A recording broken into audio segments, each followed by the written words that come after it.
second one is what I call long-term investment. We need to make long-term investments, not just short-term investment of buying and selling.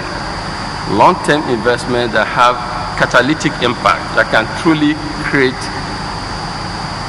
economic development for the state, expressed in terms of employment, in terms of poverty alleviation, in terms of higher standard of living and improved social standards. Most times, the temptation is to go short-term, because short-term is where the economic opportunity, where you can make quick money. What the new thinking is, given the way capitalism has gone in the world today, certainly short-termism doesn't work in the long run. So if we're thinking of true development, we need to look at it from the point of view of long-term sustainable investments. And so you make investment like 10 years and beyond, and have patience and watch that investment move great things. When the MC was speaking, the MC spoke about us being able to take a bank and produce or turn it to a Pan-African institution in 18 countries. But we did not start it with so much money, a little money, but we had long-term investment perspective. So again, the call to us today, across the chain, but more importantly for those who really have a lot to invest, but across the chain, when we make investments, let's look long-term rather than short-term. Let's look long-term rather than short-term.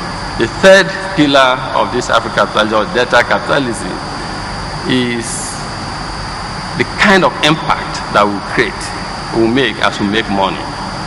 Before we were thought, or the usual boss was CSR, corporate social responsibility. Make money, then when you have made money, then address the environment of society. But this new thinking is, you indeed can make even more money while simultaneously addressing the issue of society and the environment. We have seen this also practiced, we've seen this work. So today, I call again on those who have resources that as we plan to make money, in fact, it's even more sustainable making money in a manner that integrates the social and environmental factors, so that altogether everyone will have a win-win situation. And the last point on this pillar of capitalism is creating the right environment. So the first three, to a large extent, is driven or should be driven by the private sector. The fourth one I'm about to talk about now will be driven by government, so that we'll have a proper ecosystem that leads to the right economic development. We need to have the right environment for businesses to do well. Government has a key role to play for this to happen. So we need to see government help to create the right environment in terms of infrastructure. I left Lagos almost to 10, about 20 minutes to 10 this morning, and 33 minutes when Asaba. So let's clap please for this.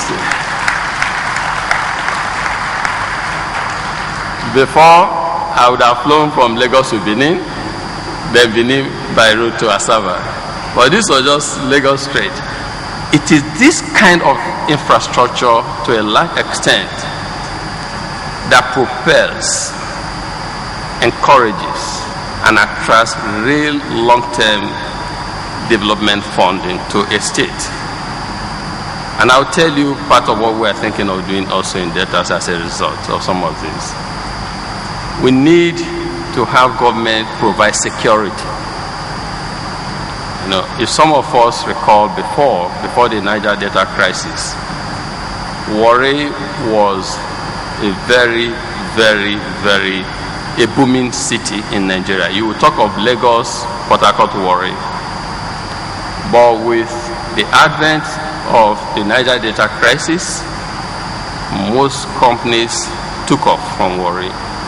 And so what happens is it begins to affect the economic development in that area. So government should try to help provide security so that people begin what led to that will not occur, so that people will feel very comfortable and do business in areas. When I was in a bank, we used to collect the internally generated revenue in Warri. It was very high.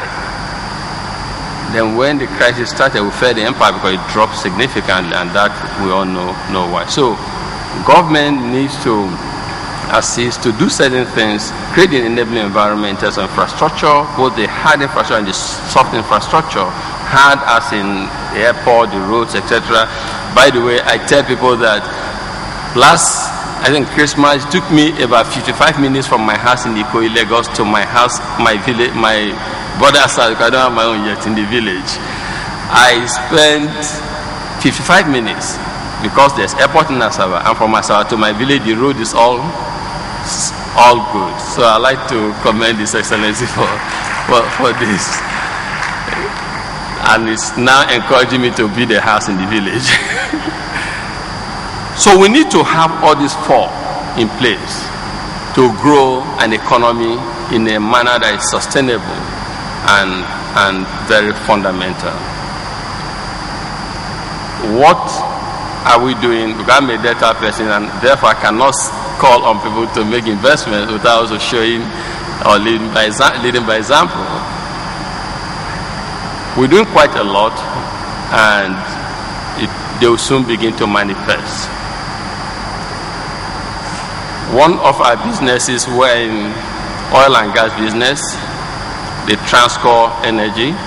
We have an oil block in pt.2, a viable oil block, and we have about 5 cubic or 5. Anyway, we have a lot of gas in that place.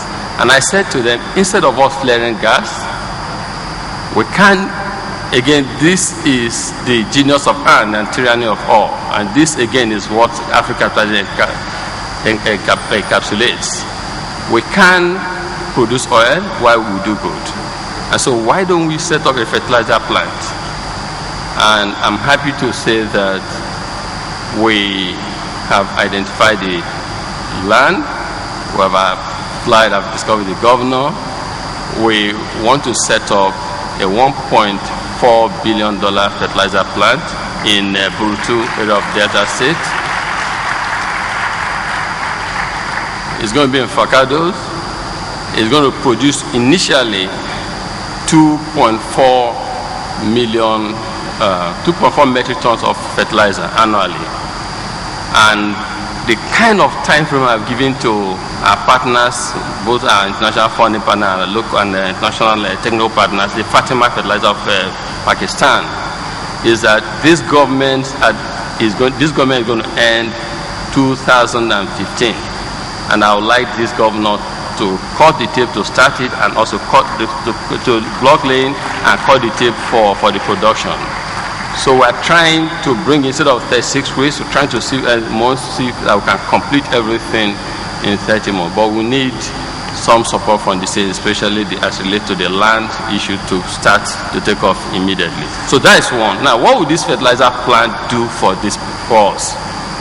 First is we need to demonstrate to the outside world that our home is safe for investment. In fact, let me say this. Soon after we signed this, about 2 weeks after we signed this agreement with the guys in London, the Danish funding partners and the Pakistani Fatima group, a fertilizer group, my mom was kidnapped. The next thing, I got a mail from these guys, said, "Are you sure Delta is the right location for this investment?" So I got back to them, and fortunately, with the assistance of the governor, the federal level, we were able to deal with this situation very quickly, very, very professionally and quickly. And I got back to them again. I said, "What did I tell you? You know, when we begin to attract investment of this magnitude, $1.4 billion to our state, we begin to create huge confidence in the state. In fact, it's bigger than television advertisement that we can do. Because people see, they say faith cometh from hearing, from seeing. People see that, wow, 1.1 billion fertilizer put on Niger Delta, no problem, no security issue, and it's working. a lot more people will come to invest in this state.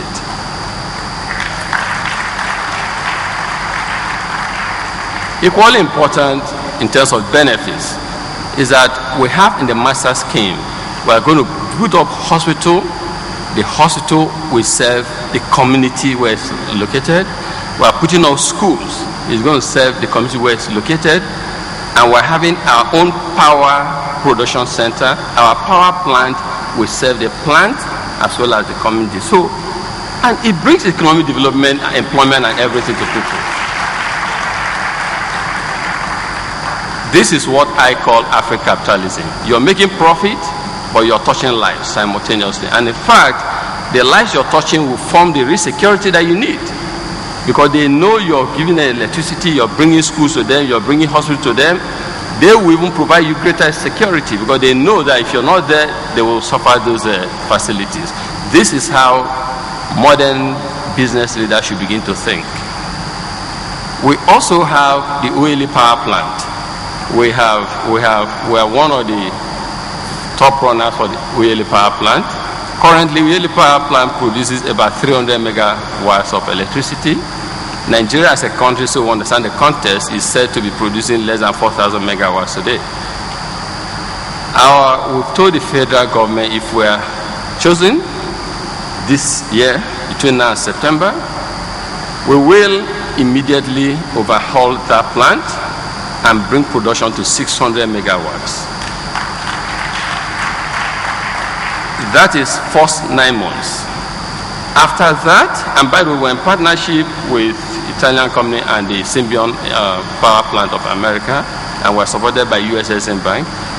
The second thing we'll do is, under a period of 18 months, we will move the capacity of OLE power plant from 300 today to 1,100. And I want people to hold us accountable for this, and that's why we're saying it publicly.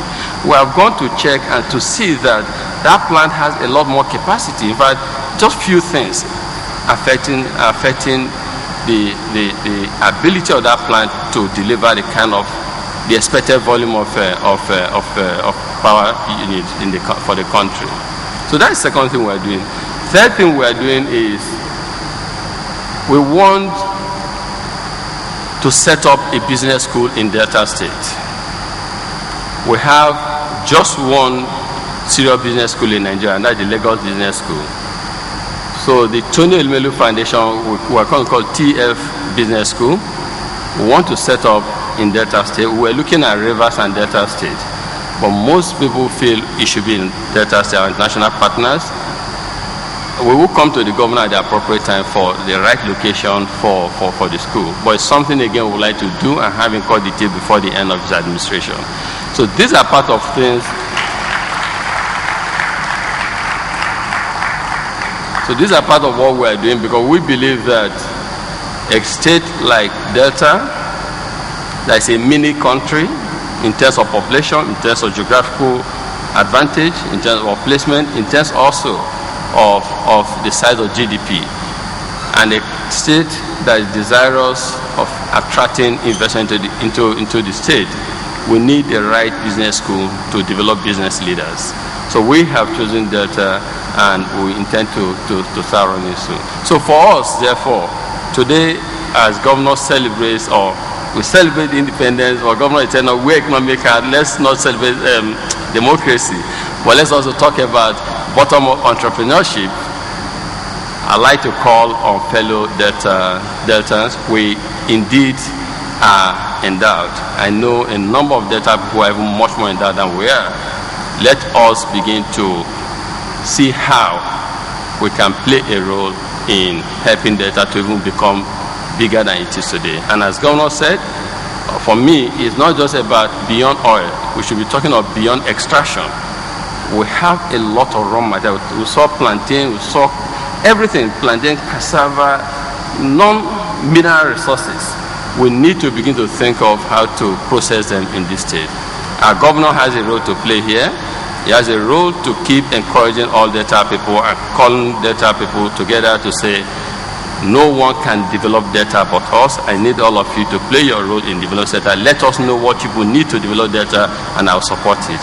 And I believe playing that role, we need to play it more with all his team.